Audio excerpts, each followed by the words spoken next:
No driver's license? This elderly black man's astonishing claim left the officer speechless. It was a foggy evening, the kind where the streets seemed to melt into the mist, and visibility felt like a fading memory. Officer John Harris was on his routine patrol in a small town where nothing much happened.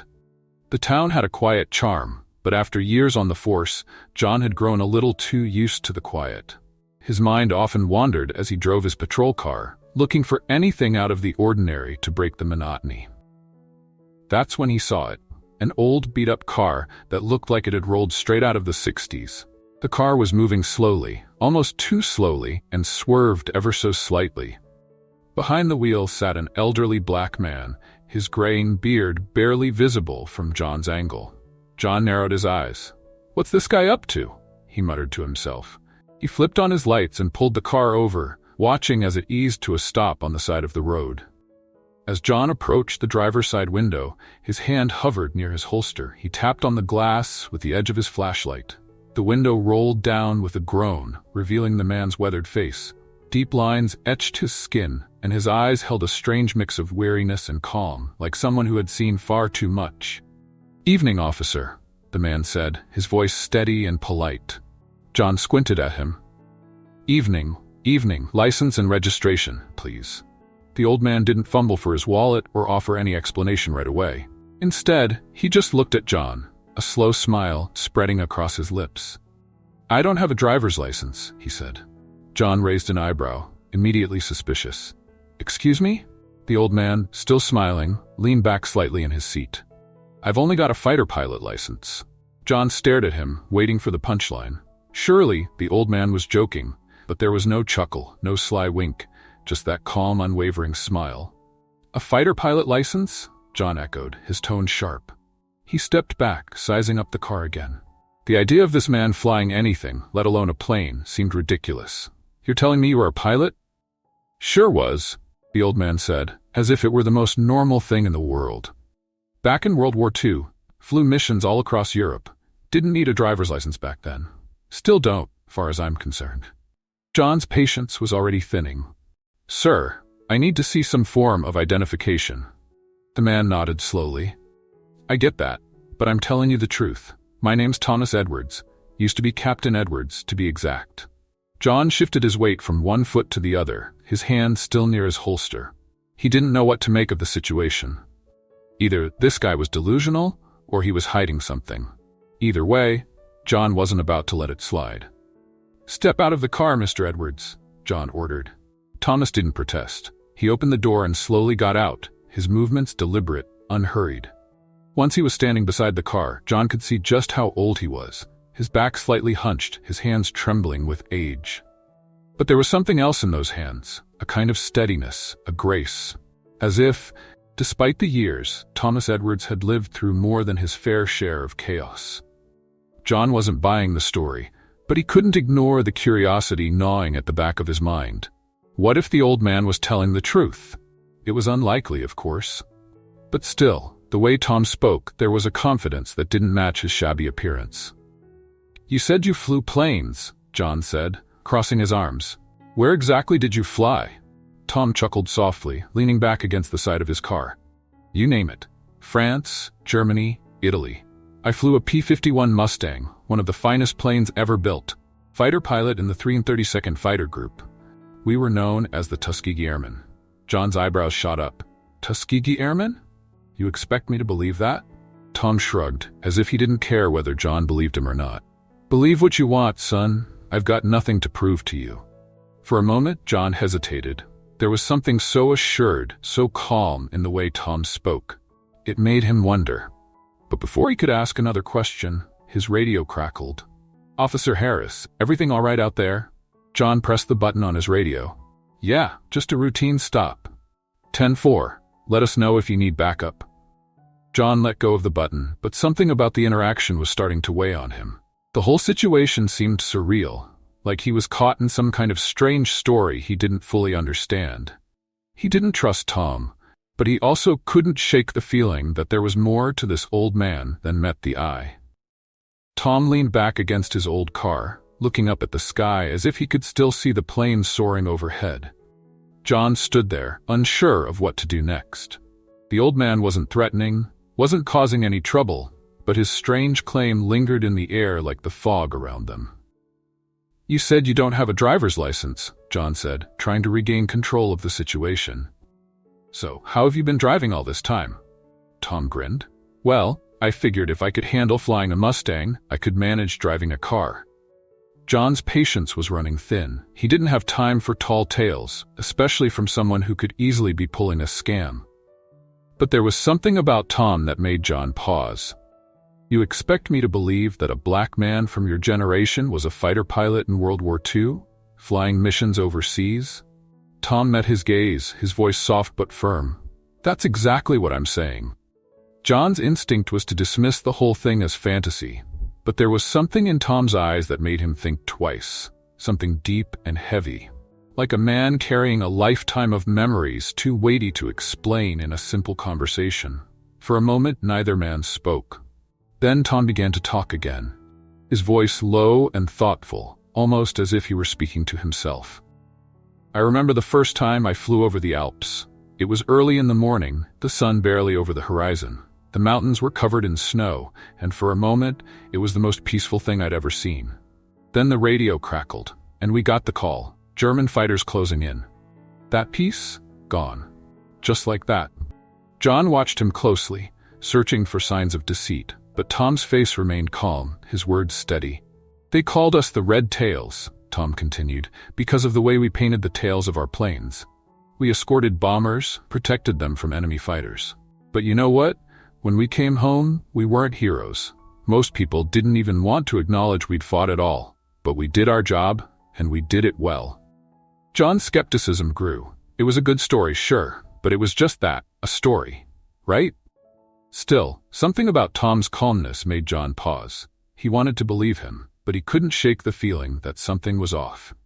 How could a man who had supposedly lived through so much end up here, driving a beat-up old car without a license? As much as John wanted to let the old man go, there was protocol to follow. He needed to run Tom's information, see if there were any records on him. But something gnawed at him. The idea of a black fighter pilot in World War II? That didn't match the history he'd been taught. John radioed in the car's plates and asked for a check on Thomas Edwards. As he waited for the results, he continued to press Tom. "You ever think about getting a regular license?" John asked, half joking. Tom chuckled. "What for? I've been driving this long, haven't I?" John shook his head. "It's not how things work. We've got rules for a reason." Tom shrugged. "Rules don't always make sense to everyone." That struck a chord with John. He'd lived his whole life by rules. His father had been a strict military man, and John had followed in his footsteps. Law and order were the backbone of everything he knew. But here was this old man, shrugging off the system like it didn't matter. As John waited for the background check to come through, he couldn't help but notice a figure in the distance.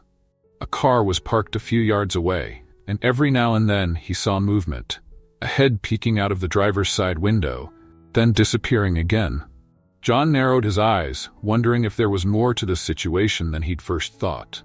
He hadn't noticed the car when he pulled Tom over, but now its presence seemed almost ominous. "Who's that?" John asked, nodding toward the car. Tom glanced in the direction of the parked vehicle, his expression unreadable. "Oh, that's just Harold." "Harold?" John repeated, feeling a flicker of suspicion. "He's an old friend," Tom said, his tone casual. John's instincts told him there was more to this Harold than Tom was letting on. The situation was getting stranger by the minute. As the minutes passed, John found himself in an uncomfortable silence with Tom. The radio on his hip crackled, and finally the dispatcher's voice came through. "No record on a driver's license for Thomas Edwards. But there is a military record for a Captain Thomas Edwards, served in the U.S. Army Air Corps during World War II. Fighter pilot." John felt a chill run down his spine. Was it possible? Could Tom be telling the truth after all? But how could a man who had served as a pilot in such a prestigious unit end up here, driving an old beat-up car without even a driver's license? John's mind whirled with conflicting thoughts. He'd been taught to trust facts, logic, and the system. But now, here was this man, who didn't fit into any of the boxes John had neatly constructed in his mind. Even after the confirmation of his military service, Tom remained calm, as if none of this surprised him. He didn't gloat, didn't try to prove John wrong. He just stood there, waiting. John took a deep breath, feeling the weight of the situation. "Why didn't you tell me from the start that you were really a fighter pilot?" Tom shrugged, that same quiet smile still on his face. "You wouldn't have believed me." John couldn't argue with that. He hadn't believed a word Tom said at first, and even now he was struggling to reconcile the man in front of him with the heroic stories of the Tuskegee airmen he'd heard about. "Harold," Tom said suddenly, breaking the silence. "He was in the war too. We've been through a lot together." John looked over at the car again, where the figure inside remained motionless. Something didn't feel right. But before John could say anything, Harold's car door opened, and the old man stepped out. John instinctively placed his hand on his radio, ready to call for backup if things got out of hand. Harold walked slowly toward them, his limp pronounced. He was older than Tom, with a weathered face and thinning hair. But his eyes were sharp, and he moved with a sense of purpose. "You all right, Tom?" Harold asked, his voice rough but friendly. "Just fine," Tom replied. "This officer here was asking about my flying days."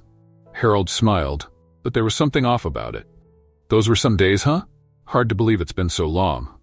John's instincts flared again. There was something in Harold's tone that made him uneasy, but he couldn't put his finger on it. He decided to play it safe and keep the conversation going. "Did you serve together?" John asked. Harold nodded. "We were in the same unit, flew together over Europe." John couldn't shake the feeling that Harold was hiding something. But for now, he had no choice but to take the man at his word. Before John could question Harold further, another car pulled up, a sleek black sedan with government plates.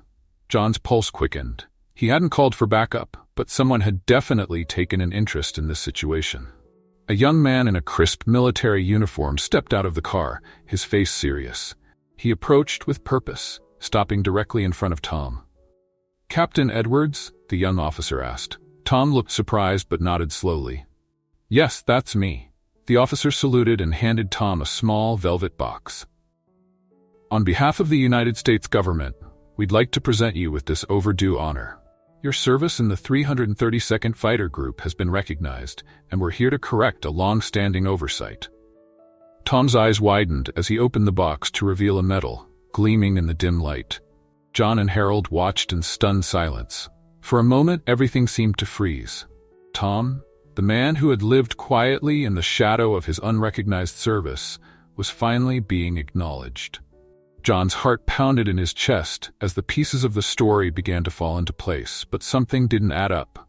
Harold, who had been so confident in his version of events, was now looking at the medal with a strange expression, one that John couldn't quite read.